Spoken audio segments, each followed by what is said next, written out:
Do you remember the very first car that you called your own?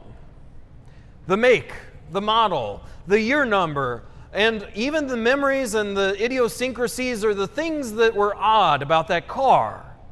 Do you remember all those things? I know, speaking for myself, my very first car was a light blue 1993 Ford Ranger. The 2.3 liter four-cylinder engine, rear-wheel drive, 0 to 60, eventually. That was the car I drove. And I remember a lot of good memories with it, tens of thousands of miles and a lot of good memories, but I also remember quite a bit of pain. And that pain usually existed in the form of me pulling open the hood and taking something apart in the seminary parking lot. It was rather common that I was doing this trying to fix whatever else had gone wrong. And I noticed my heart was often filled with a little bit of envy because I would see these seminarians driving by with their nice car without a care in the world, going off to whatever they're doing. It seemed effortless for them. They were just able to go and do as they pleased, whereas I was fighting for each and every mile. Felt like quite a pain. And in some ways, it brought that to mind whenever I looked at this gospel for this weekend. Jesus is teaching this powerful parable, and it is a very vivid contrast between the rich man and between Lazarus. So what exactly are we to learn from this parable that Jesus was teaching to the Pharisees? So naturally we know his audience. He's teaching the Pharisees, and often they are a hard case because they don't listen all that well. And in fact, they've distorted the law of God so much that they like to make themselves comfortable with the law of God so that it fits their narrative and serves their purpose, and they are able to kind of go and do as they please. And so they continue on, unbothered. But Jesus is actually pointing directly at them, and he's able to say, look and listen and see the vivid difference between the life that you're living and the life you should. And so he tells this parable of the rich man and of Lazarus. So the rich man, we are told, has everything, that his conditions are great. He's got all sorts of purple garments, meaning he's of a noble and royal class. Got everything taken care of. And so he's also got very fine linens. And if that's not enough, we're told that he not only dined, but dined sumptuously each and every day. Had not a care in the world, nothing to worry about. Life was very easy for him, very comfortable, in fact. And there's a sharp contrast on the other side of his door. There's this man named Lazarus, that he is beset by suffering, that he is hungry, that he doesn't have a place to call his own. And he, in fact, wishes for just some of the scraps, some of the things that would fall from that man's table. He wishes for those things because he's so hungry.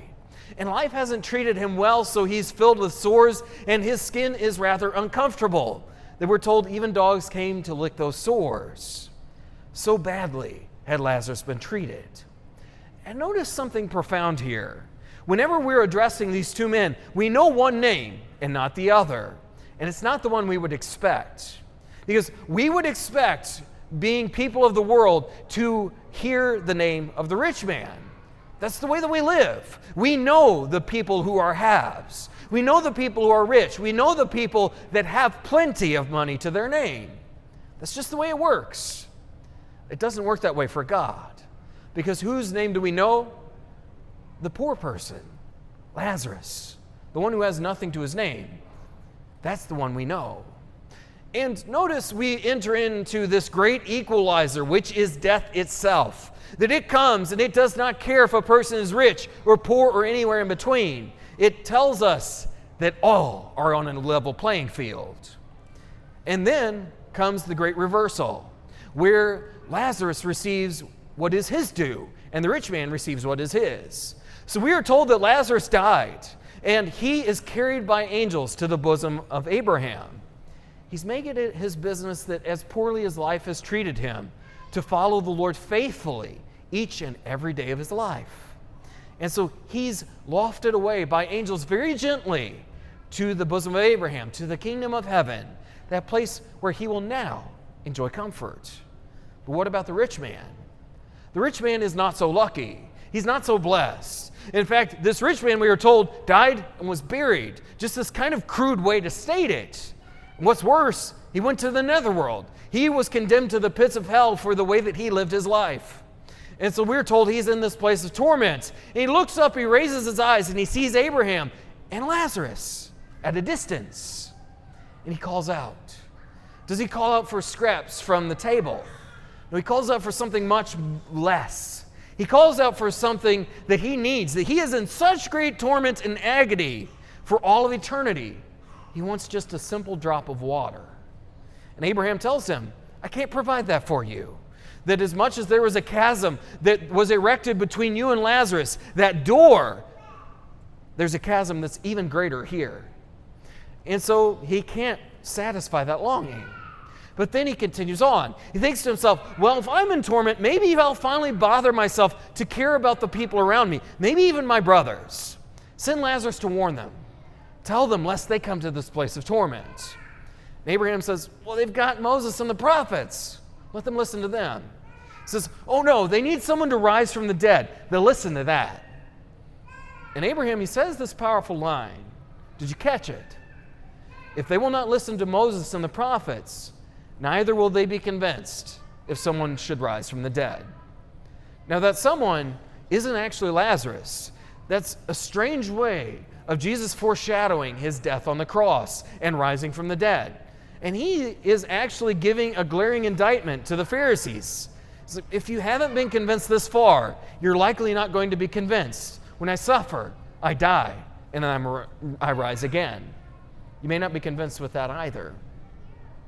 So we see these two very different men lived two very different lives and ended up in two very different places. So what is this parable to teach us, my brothers and sisters? There's 3 points I want to take away from this gospel. The first one might be rather obvious, but it's worth stating again. Don't be the rich man. Do not satisfy yourself with being the rich man. Now, what's the problem with the rich man? Was it that he had stuff, that he was well endowed, that he had riches to his name? My brothers and sisters, that's not what condemned him to the pits of hell. It wasn't that. It was that he couldn't be bothered to reach out to the person on the other side of the door. He couldn't even give Lazarus some simple scraps. He couldn't even invite him into the table. So what does this tell us about the rich man? The riches weren't what condemned him. It was that he was so selfish and so centered on himself. He couldn't be bothered to think of his neighbor. He couldn't think about his brothers. He couldn't even think about the Lord his God. Couldn't be bothered. And that's why he's a nameless individual, because his relationship with God was so distanced and so strained that he couldn't even dare to call God. And so God didn't call his name in return. There wasn't a relationship there, at least not a good one. This person was too concerned with himself, with making himself looking good, with having all the garments, perhaps even all the drugs, to make him look fit and make himself look healthy. That he was concerned only with his appearances, only with the stuff he could have, only with the things that would make him comfortable. And we saw what the end result was. He was condemned to eternal suffering in that place called the netherworld, or as we know it, hell. Don't be the rich man. If the Lord gives you riches, if the Lord endows you with things in this life, use them for good. Don't just keep them to yourself, but allow them to be shared. Look out for your brothers and sisters, and especially return to the Lord our God. That's the first point. Don't be like the rich man. Don't endure suffering forever. The second point, we see the very vivid contrast with Lazarus, this poor person that had to suffer and did not have comfort throughout his entire life. The second point would be this in regards to Lazarus. Do not be afraid to be like Lazarus. Do not be afraid to suffer in this life. Do not be afraid of whenever pains or afflictions are yours. Too often the world tells us when we suffer or when we endure pain in this life, we must have done something wrong. But the saints actually tell a different story. So many of them, and these are similar words, they tell us the person who suffers greatly is actually loved by God. It's not because they've done something wrong. And so they suffer, and hopefully in a way that is redemptive, so as to gain the kingdom of God. Not to become bitter, not to resent their Lord, but rather to go through these things, not to lose faith in God, and to rather endure to the very end and enjoy the kingdom of heaven. And that is what Lazarus did so well. Dogs would not be coming near to him if he were an angry and bitter person. That's not usually the way that dogs work. They would only come to a person that is kind. Lazarus was not jaded, he was not bitter. So if life treats you with pain and suffering at particular moments, or even if it seems like you're always suffering, don't be afraid of that. And don't become bitter. Don't become angry. Don't become resentful towards God. Rather, let those things help you to become closer to the one who soothes us. Don't be afraid, my brothers and sisters, to be like Lazarus. Even in the moments when we are beset by weakness or affliction, let those be moments that will draw you closer to the one who offers you comfort, not just for a season, but for all of eternity. Be more like Lazarus. And then the final point, my brothers and sisters. The rich man realized when it was too late, he had squandered not only his ability to change his own life, but the ability to change those around him. And he was calling out to Abraham when it was too late. Warn my brothers, warn my family, warn those that are close to me, lest they end up here. And the point is this: don't waste time in encouraging those around us to live their faith. Don't waste time. Because all too often, because it is often uncomfortable for us to speak to others about the life of faith, or to encourage them to forsake their sinful ways and to indeed aspire to the kingdom of God. Because it's uncomfortable, we often leave it until later, a task for tomorrow. But we never get there. We might find ourselves like the rich man, wanting to warn somebody, but unable to do so because our chest has fallen for the last time and we can no longer speak. Don't wait until it is too late to help gently correct those around us. Maybe it is family. Maybe we know family members or relationships around us that have fallen away from the faith, or at least aren't practicing it on a weekly basis, as our faith tells us is necessary to retain a relationship with God. Maybe we know that. Maybe we know people that are in lifestyles that are less than good. Maybe we know people that are addicted to grave sin and just seem unrepentant, don't seem to be bothered. Are you and I willing to speak those words of correction, gentle correction, before it is too late? Those loving words to help them along the way to get closer to God. Are we willing to speak those words before the very end?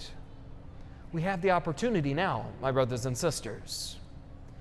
This gospel, it might seem rather harsh, it might seem rather hard to apply to our own life, but the reality couldn't be more simple. We should not aspire to comfort in this life and live life ourselves selfishly, self-absorbed, and not really bothering ourselves with our neighbors, nor with our God. Don't live life that way. Rather, live life even as Lazarus dared to live, faithful to the very end.